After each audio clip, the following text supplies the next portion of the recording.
what should I post as a new agent on social media? And let's tie it into the day-to-day life as a realtor. Like, what does it actually look like? And then how do I integrate social media into that as well? That's a great question. So the first thing that you're going to do as soon as you get your license is make a massive social media post. I got my real estate license. I'm super excited. I serve this area. Mm-hmm.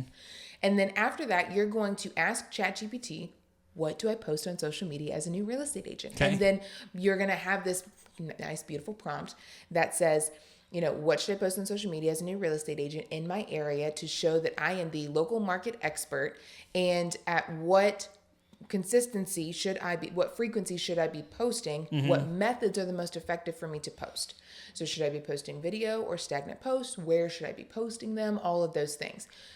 Do not spend more than 1 hour making your entire social media plan. And the reason I say that is because if you deep dive into YouTube, you could spend hours all just getting information. Yes. You don't need all of that. Just start doing it. Action causes everything. Action, what is that thing? Action solves everything. Yeah. And so if you simply just start posting, you will then learn organically what works and what doesn't work, and you'll start doing more of that. Now, my number one recommendation, of course, you've announced that you're a real estate agent, and now what do? You need to be on the platforms that your sphere is already on. So if you're primarily on Facebook already, just post on Facebook for right now. Yes. You don't feel like you need to be some TikTok famous person or whatever. Right. It's fine. You don't need to be some YouTube influencer that posts 30-minute videos. It's fine. Post where your people are. And think about what you would enjoy seeing. Exactly. What things would you like to see in your news feed? Because if you would like to see them, then most likely your people would like to see them too. Yes. Yeah. And what you would like to see usually surrounds your family, your hobbies. Yep. And if you have an intention. Yes. So I don't do this. I intentionally eat well. Yeah. I'm going to post about eating well. Yeah. I don't. Yeah. I post about ice cream. Okay. Yeah. So then I work out. I like cars. I volunteer at an animal shelter. Whatever you do. What makes you relatable? Yeah. Yeah. Post about those things because other people might relate to that, and then bada bing, bada boom, you've just made a new friend that you didn't even know was interested in dogs like you were. Exactly. So posting those things makes you relatable, makes you engage with your audience the best, and then sprinkle in you can be really robust if you want, but you don't have to be. 1 to 3 times a week, I would recommend to start, you're posting something curated that's real estate related. Yes. So you post a market update. This is the number one way to show yourself as the market expert. And firsthand experience in the last week alone, I had more conversations with people that said that they saw me on Facebook with my market updates and everything else that I post. That's why they're choosing to work with me. Yeah. And I've been doing this for 5 years, and I still get those people that I've never heard of before that just simply follow me on Facebook, and then are like, that's who I want to work with. Yeah. All because I post a market update once a week. The next thing that you could post is hyper-local information about your neighborhood or local events. Yes. If you do those 2 posts and grow from there, yeah. You will have already proven yourself as the market expert, and then people will begin to trust you that you don't even know. And then couple that with some interesting real estate stuff, your day in the life of a real estate agent, day in the life of somebody who's got to list a house today, whatever. That is going to show them what you actually do. Yes. And how you can differentiate yourself from the competition. And that's 3 posts a week. I love that. I think so.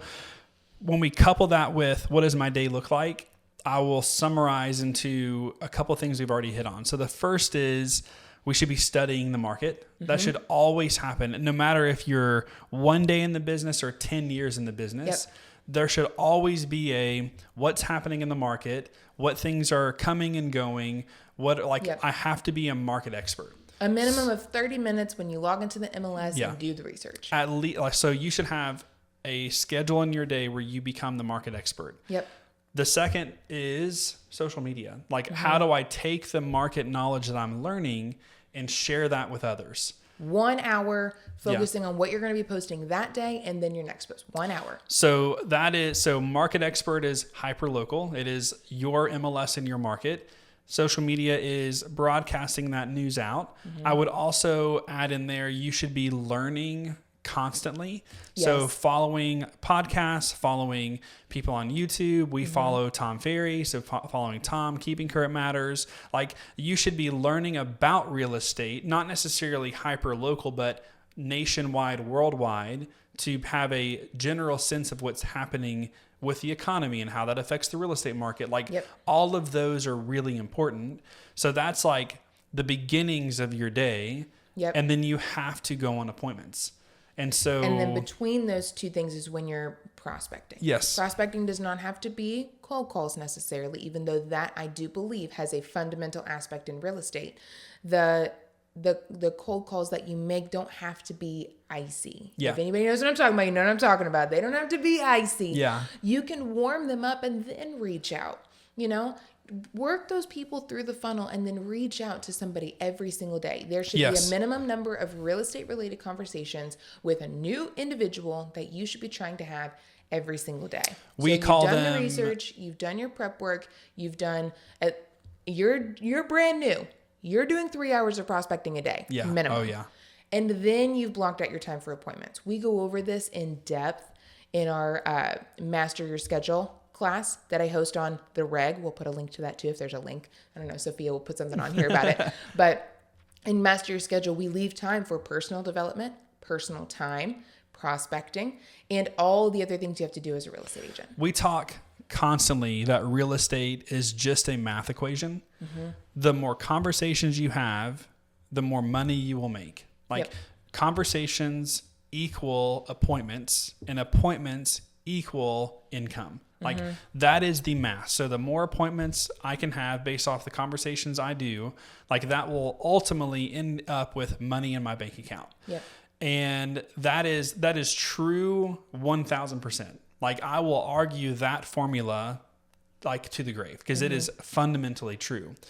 But the currency of real estate is appointments. You cannot make it in this business if you are not attending appointments. Yes. So that if you do not have an appointment today as a brand new agent, then your mission is to set an appointment for tomorrow. Like, if you can go to bed that night and say, I worked all day and I just got one appointment, then that is a huge win.